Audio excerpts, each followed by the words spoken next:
Please take a breath with me. Alrighty. Oh, yes, that's a good one. I love when people audibly sigh. Oh, you know what I really like is What's that? flutter lips. I find All that the to be time. very soothing for the old nervous system. Love them. And I'm that guy that's in meditation or in class, fitness or yoga, and I'm like, yeah, all the time, all the time.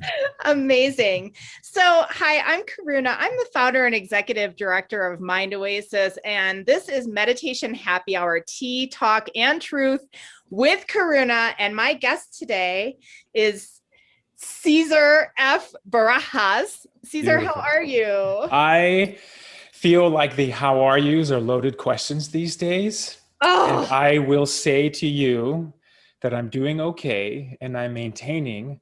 And I'm going to turn that question around and ask you, how are you holding up? How's your heart? Because my heart feels good, very grateful to be here, but fighting the anxieties that surround me daily. And that's part of what we're going to talk about today is how to walk through that and how to step through that without getting too dirty. But how's your heart, Karuna? I'm really happy you're asking me. So thank Mm. you, first of all, for asking the question. My heart, as I described it earlier to a friend, is a mixed bag at the moment.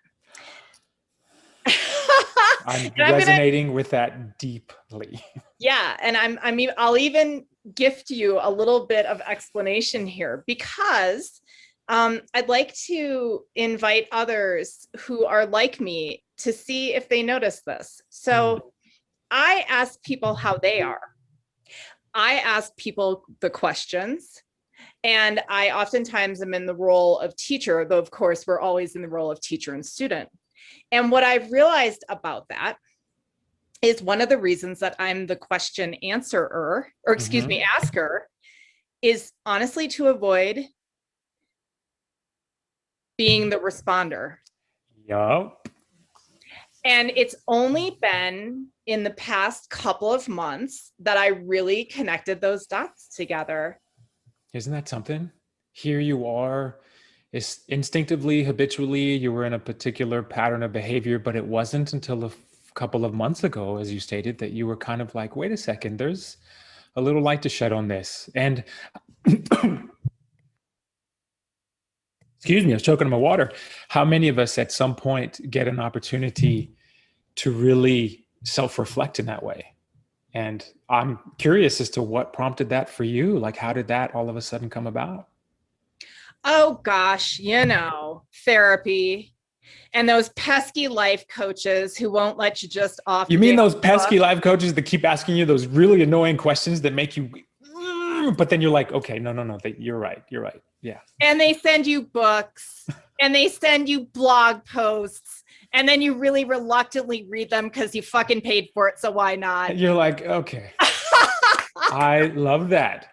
So we're talking about sort of a forcibly, intuitively, universally gifted to you intervention slash enlightenment.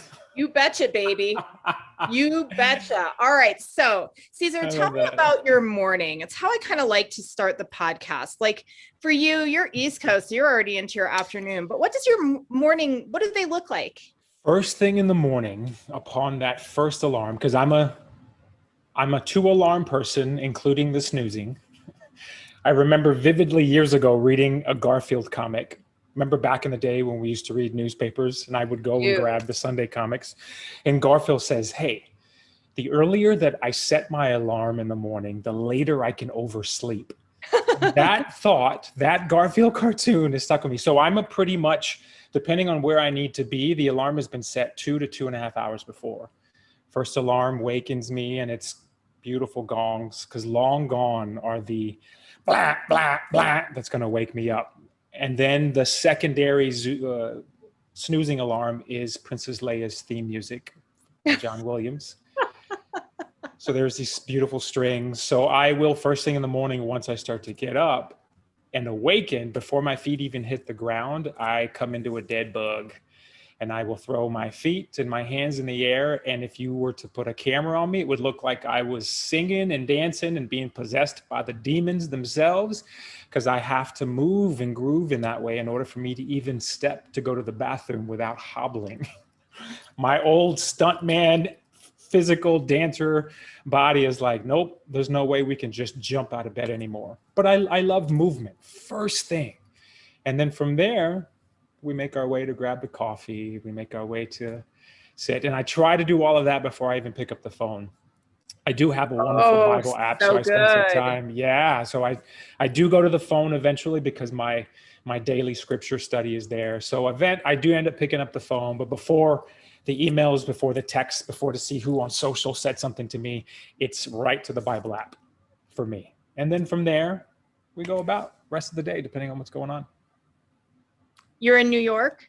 In New York, currently though, as we record this, in Houston, Texas, with my parents tending to some family matters. So I am from Texas, grew up in Houston, and it is very, very weird to be here because New York and Houston, Texas, both major cities, we're talking completely different energies. And so I'm forgetting often here in Houston as I drive around just how spaced out everything is. Because in New York, everything I need is within a 5 square mile radius, within 30 to 40 blocks. And here I'm like, oh yeah, I have to drive 37 miles to go visit my brother. Isn't it amazing? Our life experiences are also very different. Mm-hmm. So can you tell us a little bit, Ceasar, about what you've been up to in this world? I should give a little bit of context. Very soon, very, very, very soon, on the 10th of July, Ceasar is bringing a master class to Mind Oasis called Restorative and Reformative Meditative Movement. I have so many questions I want to ask, but I'll ask one first, and then please also take us on your journey in life that you wish to share. And that is, I think you just said that you were a stuntman. Yes. So we have a variety of lives that I've lived. I'm so excited to sit with Mind Oasis and present this masterclass on reformative and restorative techniques involving breath work, involving movement of various aspects. But all of that, honestly, has been 45 plus years in the making. I started as a professional performer when I was 15. So I started singing and dancing for theme parks. In particular, here in Houston, a Six Flags theme park called Astroworld. And then my life through high school was that as an after-school job, and was involved academically, athletically. And then I joined the Navy, and I spent 7 years in the U.S. Navy, eventually making my way to college, where I was going to be commissioned as a naval officer. And the U.S. Navy and I disagreed on which direction I was heading, because my intent was med school. And the Navy said, no, we're going back to the Middle East. So where we currently are now loosening and tidying up the final ties within Afghanistan, Iraq. This was right around 99, 2000. So I got out of the Navy, and then 9/11 happened, and was told I have to come back and figure it out how to take care of my commitments to the Navy, at the same time start grad school for performing. So we went from the military, all of a sudden I get accepted into this school where they're teaching me the ins and outs of musical theater, dance pedagogy, stagecraft. And so that started my professional performing career. So my professional performing career is spanned over 30 years in all aspects of television, film, stage, Broadway, regional, voiceover, stunt work, because as a dancer, picking up stunts was just fight choreography, which is the same for me as learning choreography. And all the while I was battling the entire time, living this really awesome life, my own anxieties and my depression. And what I didn't realize at the time was post-traumatic stress. And so a lot of what I teach from now, from the meditation, mindfulness, movement, breathing techniques aspect, is just to remind people that every single one of us, when we start to freak out, that it's absolutely normal. The idea, though, is how do we go from that freaking out, which is absolutely normal, and come back to a tolerable window of tolerance? How do we remove ourselves from staying hyper vigilant or hyper aware?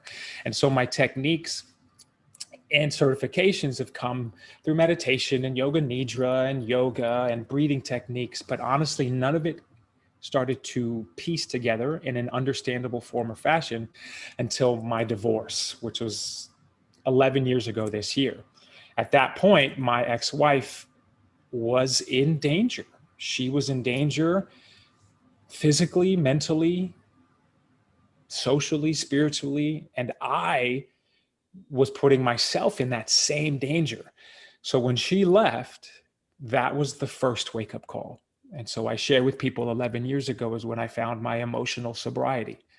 But along the lines of emotional sobriety or sobriety in general, whether it's substance abuse or it's gambling or sex or food, you have relapses. It's a roller coaster of emotions. And some days that roller coaster takes you up, and some days it doesn't safely bring you down. That mother effer crashes you into the ground and the earth absorbs you. And then it picks you up, dusts you off, whether you're ready to or not. And then it friggin' throws you back into this cart. So that's been the journey for the last 11 years. I then found an organization called the Veterans Yoga Project. Go and check out www.veteransyogaproject.org. And they saved my life because they were the first people, because at that point I'd already been teaching yoga. So I already have this familiar understanding with pranayama and the breath, but never connected those dots, never connected the dots between what breath work, what physical movement, and what a spiritual and soulful connection can do. VYP, specifically Dr. Dan Libby, Deborah Jeanette, Brianna Renner, all taught me the physiology. So for the first time in my very scientific, nerd-loving brain, I understood why taking a conscious, controlled, deep breath is beneficial, why it activates the vagus nerve. And then what happens once the vagus nerve is activated, then the parasympathetic nervous system comes into this place of rest and digest. We're looking at a beginning of a decompression, increasing focus, clarity, yada, yada, yada, yada, yada. And all of a sudden it just clicked. And then I started teaching from that standpoint. No longer, do me a favor, find a comfortable seat and take a deep breath. But now, do me a favor, find a comfortable seat, take a deep breath, and let me tell you why. And that's what's lacking in our current yoga, meditation, mindfulness movement. One of the strong encouragements I've received recently from my beautiful therapist, who's brilliant, is her request. Now, mind you, I guide a lot of meditation. My background is Tibetan Buddhism with the beautiful Hector Law out of Three Jewels, New York. I love Three Jewels. I know, and I think you know my beautiful teacher. I do. He's one of my dearest friends. I love that. So I spend a lot of time particularly guiding shamatha meditation and helping people to connect with their breath and then noticing the space between the breaths. And that's kind of my jam, like what's available in this liminal space, right? So she's encouraging me to get out of my monkey mind and to drop into my body. And I was looking at her and thinking, isn't that what I teach? And then I realized I really do spend a whole lot of time creating story around what's happening in my life. And by noticing this and now using that to actually drop into my heart space, I've also been noticing that I can actually get it to shut up. And it's really interesting. And it's been this fascinating, like what the hell, I've been guiding meditation for like almost a decade, or at least I've been in the practice for a decade. Sure. And then all I had to do was have someone say, you know, it sounds like your monkey mind is still really moving around up there. And so it's this like practice that I can do at any time. I'm sharing this with you because I'm hearing you say, how do we get into our bodies? And I want to hear more about that. What's beautiful about that is, thank you for sharing that. First off, I'm a fan of Three Jewels. I'm a fan of Hector. Here you are saying 10 plus years in the game, you're a veteran, but honestly, we're going to be rookies until the day we die. And I'm loving that you're sharing that until we're ready to receive that info, it's just going to be white noise. And then one day you're like, oh, I've probably been hearing this. And that's part of the clarity for me. Once I connected with VIP in 2015, the last 6 years for me has grown exponentially as a teacher, specifically the last year. Here we are. For me, I tell people the roller coaster / dumpster fire of a year started for me the day Kobe Bryant died, January 26, 2020. As a fan and as a sports fan, but I was a fan of him. And, you know, here's a beautifully talented Black entrepreneur, businessman, family man, rewriting for many the stereotypes of what a person of color, a man of color is in this country who's found success. So he passing away just started this blah. And I didn't realize how much of that trauma I was vicariously absorbing. So then fast forward through pandemic beginnings, I'm in New York, the epicenter. My partner and I then are COVID ill for 9+ weeks. I would wake up in the middle of the night not knowing if my partner is breathing, and we're told specifically, unless you're in a respiratory arrest, don't come to the hospital. So there was that. And then the Black Lives Matter movement started. And I have been an advocate and an activist since day one for Black lives, for brown lives, for the indigenous folks of this country, for the LGBTQIA+ community. So then all of that is just adding to my burnout, my compassion fatigue, but I didn't even know what compassion fatigue was. And then June 7th, 2020, my world completely shattered. At that point, we were fixing cracks in the foundation with Band-Aids. And on June 7th, 2020, it all just into a million irreparable pieces broke apart, and my partner and I split, and I lost the greatest love that I've in my current life know, because I put myself in the same place that I was in a decade plus ago with my ex-wife, not realizing that I'm absorbing, as a healer, as a caretaker, as a nurturer, as a motivator, I'm absorbing all of these traumas and not releasing them. So her leaving then prompted what? Her leaving prompted me to then study, like voraciously. I have over the last year been absorbing, committing to memory, teaching the teachings of Dr. Gabor Mate, Dr. Peter Levine, Dr. Bessel van der Kolk. So we're talking about leading experts in the field of psychosomatic symptoms involving trauma. So for me, the connection of the dots are, it's in my body, what do I do with it? Well, hi, I've been a dancer since I was 3 years old. I was the little kid who fearlessly at weddings and quinceañeras would jump on the floor, and I'm by myself. At 8 years old, I was on stage singing Michael Jackson's Beat It at a bluegrass festival. So by the time I started moving, movement has always offered for me a liberty to release, an expression to how I'm feeling. I've worked with everyone in this world, entertainment-wise, from Grammy winners to Tony winners to Emmy winners to Oscar winners. I've worked with the top choreographers over the last 20 years. Not to name drop, but to say that it didn't click until last year when I was sitting isolated in my New York City Queens apartment that I need to get up and I need to move. Why? Because my depression and my anxiety had me under the covers for 17 out of 24 hours. Because I knew if I didn't get up and just maybe do a sun salutation, or get up from this end of the couch to the other end of the couch, that I was going to die, because my suicidal thoughts that had been present since I was 15 years old, off and on, depending on how bad I was feeling, were starting to come up. And I had my support system. I knew who to call. My therapist was working with me. My bioenergy healer was doing his best online via Zoom to just make sure that he could call me the next day and that I would answer.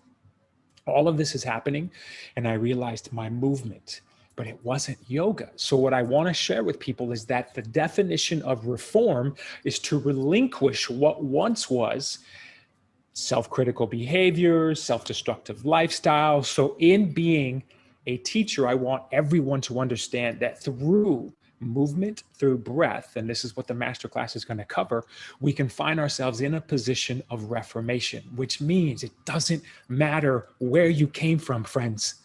It doesn't matter. We are always at power and at liberty and at will to rewrite, reshift, regenerate, to restructure neural pathways so that we can step away from what was once blindingly heavy, ball and chain. You can't move through the muck and the mud to make it just a little bit easier to move, because I'm not sitting here telling you that all of that's going to go away. Hi, I had to sit and meditate to make sure that I was even in a position to receive this podcast interview with you, because my self-destructive thoughts this morning were like, who makes you an expert on talking about this? So that self-doubt, my insecurity issues started to rise. And then I stopped and I paused and I breathed. And before I logged onto the Zoom account to talk to you, I thought, no, there's a reason why I'm still alive.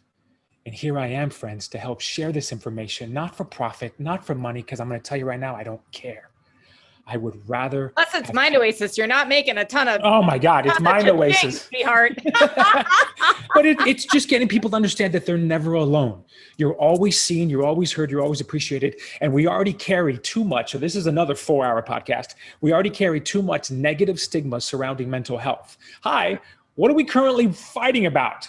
Among many things, critical race theory. You think that Black Americans who have a tendency to have higher incidence of prostate cancer and then die not because of a lack of medical care, but let us maybe figure out that culturally, generationally, this has all been a part of a social malaise. You think that they're not already generationally feeling stress, and then what? That stress then leads to illness. That illness then leads to disease. That disease then leads to death. You think that my people, I'm first generation American, my parents are Mexican immigrants. You think that my Mexican immigrant parents, who have been naturalized citizens for over 40 years, still don't face strife because they sit in a store sometimes and speak Spanish to each other because that's their native language? So rather than a place of acceptance, we're excluding. Let's just take a pause. All of that to say, we're all, every single one of us, whether you're left or right, whether you're black or white, purple, polka dot, orange, it doesn't matter. We're all dealing with things. And the last year and a half have done nothing but exacerbate that.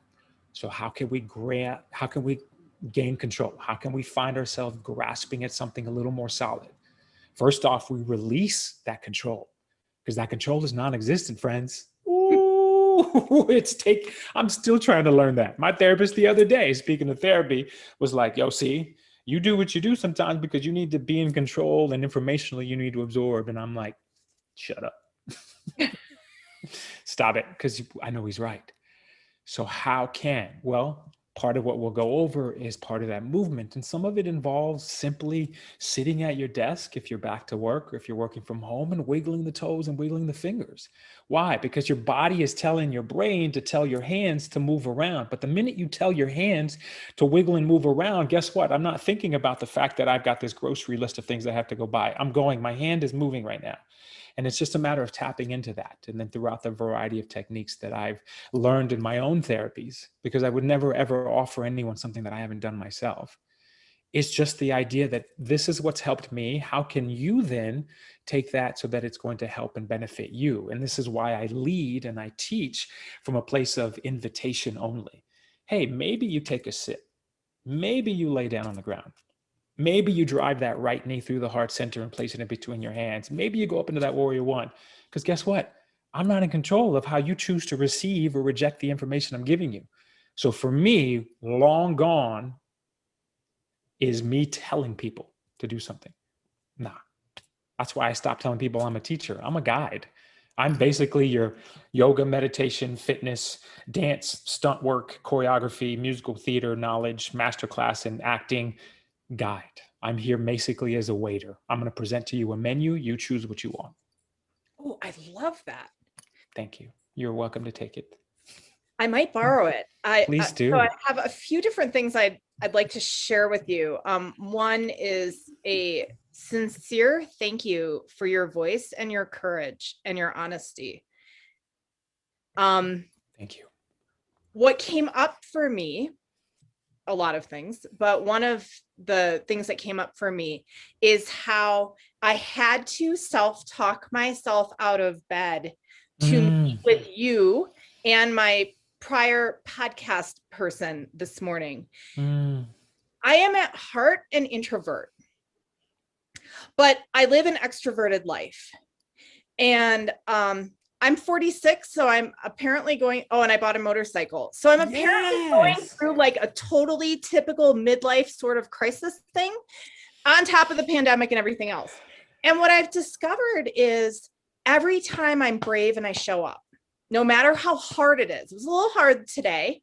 And I get to connect with someone like you, then my world is a better place. And I don't want to spoil my final question for you, which will come a little bit later, but my truth is that while sometimes connection is hard, connection is beneficial. And that's sort of the whole jam at Mind Oasis, right? We say we're a meditation community. You could take, who gives a rat's ass about the meditation, really? The community is what's so potent, and it's lovely because we do it around meditation, which is of benefit to this world, right? So that's one thing I wanted to share with you. I guess the other aspect of what you just shared is we as humans face difficulties, and sometimes our partners leave. Or if, in my instance, you know, sometimes a mom dies, or, you know, whatever it might be. And there's so much power in seeing and hearing one another, because when it feels alone, whether it's through depression or suicide, or for me, just sort of wanting to check out, avoidance. But when we can really see and feel another person and know that they've experienced things just like us, I think it gives us permission to just be, whether we're freaking the fuck out or whether we're having an enlightened moment or anything in between, or it's just boredom, whatever, but just knowing that it's going to be like, it's going to be okay and it's not going to be okay. Both. So grateful that you're sharing. First off, shout out to being 46 and alive and fabulous, because my favorite line from Chicago the Musical is stated by Roxy, and she states, in talking to Billy Flynn, the lawyer, "I'm a whole lot older than I ever intended to be." I am a whole lot older than I ever intended to be, especially coming from a background where I've been shot at. I did a lot of the wrong things. I hurt a lot of people. I've been locked up. So thank you for acknowledging my openness and my vulnerability. And thank you for sharing just as bravely and just as courageously. And be careful on the motorcycle. I'm a licensed motorcycle rider. So I know what it's like to be on that motorcycle and be in meditation, in a meditative state. So with that said, the idea of that connection. And I just recently watched a documentary on Dr. Gabor Mate, and he shared, I mean, not 2 days ago, which is awesome because I'm able to then disseminate and share it with you. He stated that I never knew. He goes, you can feed and you can change a baby from birth until it's growing up. But if you don't pick up the baby, they'll die. That's how important connection is. That's how important it is that over the course of the last year, we need to realize that those important, structurally, foundationally present social communities and circles and constructs and your homies and the tribe and all your peeps were viciously ripped away from us. So now we're just getting back to some sense of connection again, you know, but now we're speaking to who's vaccinated, who isn't. But I would love to lovingly remind everyone that at the time of this recording, we are still in a pandemic, people. There is no, oh, it's over, we're past it. No, it's still happening. Just please be safe. Please be careful. But with that said, we're now realizing, oh my gosh, maybe getting together with my friend who I maybe normally would have blown off is an awesome idea, because I would love nothing more. I'm having dinner after this with a friend of mine from high school. I haven't seen her in 30 years. I was like, I'd love to. And she's like, do you have any time? Yes, I will make time. Because there's nothing like getting to sit with people again. There's nothing more than getting to be around other people. And yes, Zoom and Google Meets, Microsoft Teams, shout out to all of them, were able to bring us together virtually, but it just isn't the same.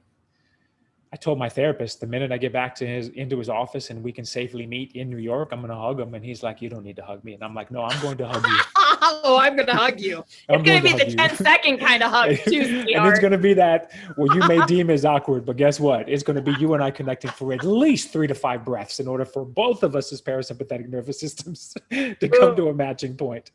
And this is part of the work that I do, because within the last year, I forgot to mention, I also found men's group support. So not only am I an advocate for the BIPOC LGBTQ communities, but I'm also an advocate for men. Gentlemen, it's okay to be vulnerable. Brene Brown states it clearly, beautifully. That vulnerability is the courage. And so I'm now a regular attendee of men's group support, but I'm also a facilitator now. So it's getting together with anywhere from 20 to 50 men 2 to 3 times a week and say to them, fellas, yo, yoga's not just white girls in Lululemon. No offense, I love white girls in Lululemon. I love women in general in Lululemon. But it's about expanding those horizons. And so we're getting a little bit more of that. Well, what's yoga? Yoga's more feminine. No, let me come take a class with me. I'll show you just how strength building it can be. What you may deem quote unquote masculine. Well, part of being a good human is finding that aligned masculinity and femininity. So that may be segueing into something else, but that's all part of that connection. That's all part of that social construct of coming together so that we can lean on each other, so that we can share, and then come from a place sometimes where if Karuna and I were chatting, maybe she just needs to talk about this. I'm not here to fix her. I'm not here as her therapist. I'm not here any other form or fashion other than to listen. So then can we put ourselves in a position, friends, to non-judgmentally just listen in order to listen, in order to listen? Folks listening to this podcast can't see my face, so I have to say why I have this, like, shit-eating grin on my face. And the reason is because I find it so hard. I want to go to fix immediately. I've been a fixer my whole life. Yep. And I think we're kind of raised that way, like, or at least my education was like, you get a problem and you problem solve. Yeah. I was thankfully encouraged to think critically, though many people aren't. And so my husband sometimes, who's a conscious man, will say to me, Karuna, I just want you to hear me. I'm like, hear you? You want me to what? You don't want me to fix the money thing we're talking about, or the relationship thing, or the whatever thing we're talking about that, in my mind, I go to fix right away. And it has been such a, Joseph is going to hear this podcast and crack up. It's been a really potent resource of learning for me to try to just listen and not have to fix. Thank you for admitting you're a fixer. I'm right there with you. And you're absolutely correct. I firmly believe, especially if we're raised in an American society, and regardless of whether you're black, white, brown, the way we're raised in America is on a system of reward versus punishment. So if you have a problem, guess what? You need to fix it, because guess what? Then you'll be rewarded. We're taught that as kids. If you have a problem and you don't fix it, what happens? Punishment. So no wonder we all grow up.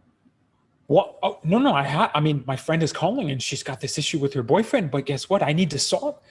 It's no wonder we all want to become fixers, or those of us that are in our particular footprints. Karuna and I are both teachers. I think we both vibe on that same level because we've been guides and nurturers. But part of it for me is like, I'm in control. I get to be in front of a class of 30 people and I get to say, do this. That's in my mind and in my heart. But what comes out vocally is I'm inviting everyone to do this. But I'm like, who's not doing it? And then whoever's not, I'm like, well, what's wrong? Okay, you got a bum shoulder. You get a pass. But I mean, that's where we are. And how often do we get told, if you make a mistake, it's okay. We very rarely get told that. And that can take us into a whole other 7-hour segue, but I'm right there with you. And good for you for hearing and listening to your husband when he says, hey, I just want you to listen. I just want you to hear me out. Because friends, I'm there is a not difference very, between hearing and listening. Yeah. It's just, I'm not it's, very good at it. but you stating that you're not very good at it just means it's something to sit with. Hi, it's all a practice. Life is a practice. That's why yoga is called a practice. That's why meditation is called a practice. It ain't a meditation perfect. Yo, we're never gonna hit that. I mean, everyone from Deepak himself to my man Thich Nhat Hanh will tell us, no, there's no mastery in any of this. So I tell people all the time, get away from what is labeled as advanced or intermediate or beginner. I don't even label my classes anymore. I work for several apps. I have my own subscription-based website, and none of it is, hi, if you're at this level. Nope. That's why at the bottom of our flyers we're going to send out, thank you, Kaylee, shout out to Kaylee for taking care of that, is all humans welcome. Oh. That's it, period. No, this is what's needed. This is the prerequisite. Nope. If you're human and you're identifying as human, great. Come join us. That's it. My dog Ruby Rose might join. I'm pretty sure she oh my thinks God, she's human. please.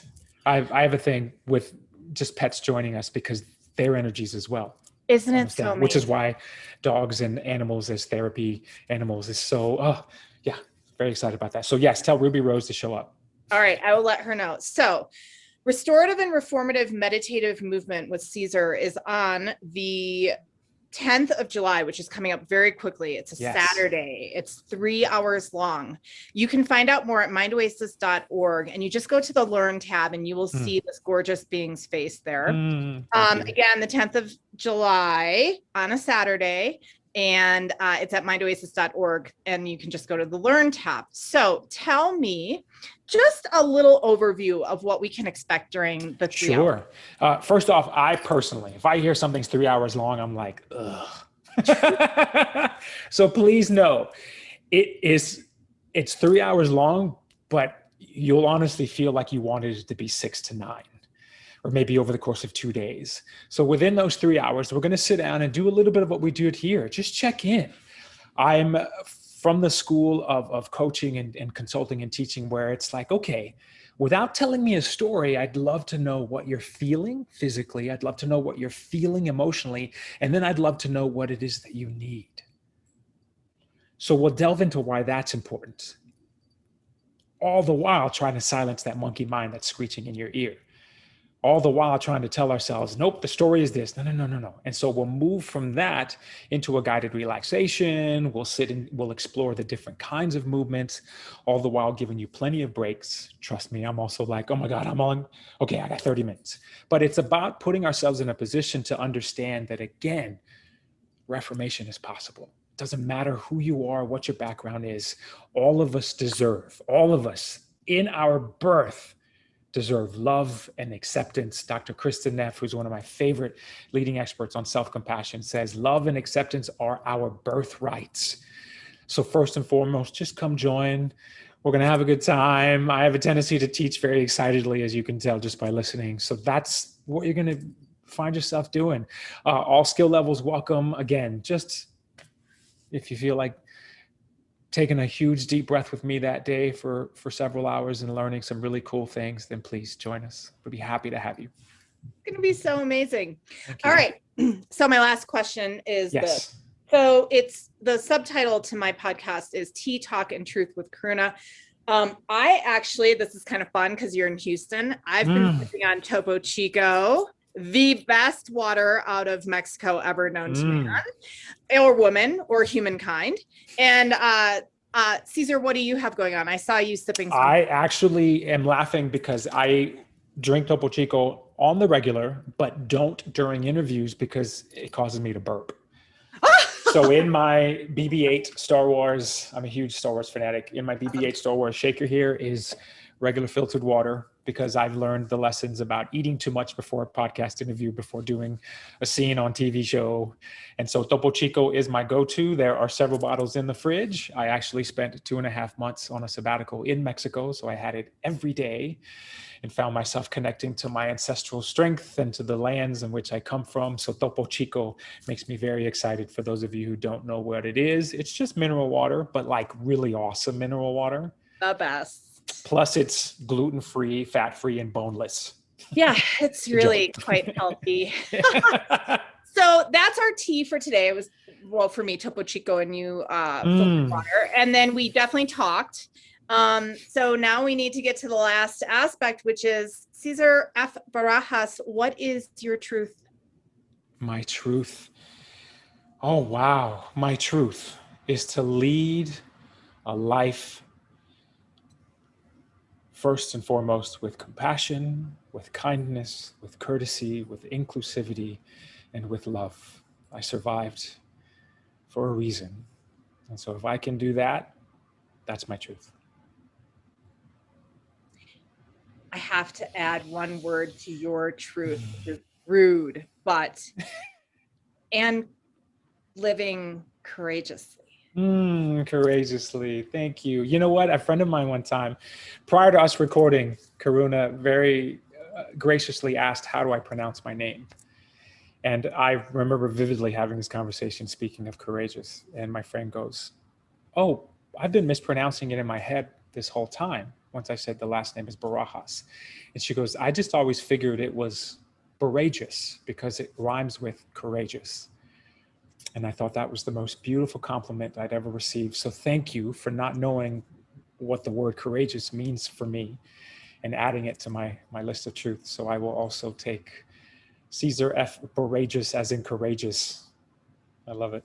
Thank you. It's amazing. Okay, so Ceasar is going to be on Mind Oasis. You can go to mindoasis.org on the 10th of July. It's super coming up for a wonderful masterclass we're calling Restorative and Reformative Meditative Movement. Ceasar, thank you so much. I have really enjoyed our time together. So honored. Thank you so much. If you have any questions about anything else that I talked about, please feel free to reach out to me at www.thejourneywithceasar.com. Ceasar is spelled C-E-A-S-A-R. And I love hearing from folks. So whether you've got questions, concerns, comments, or complaints, let's talk.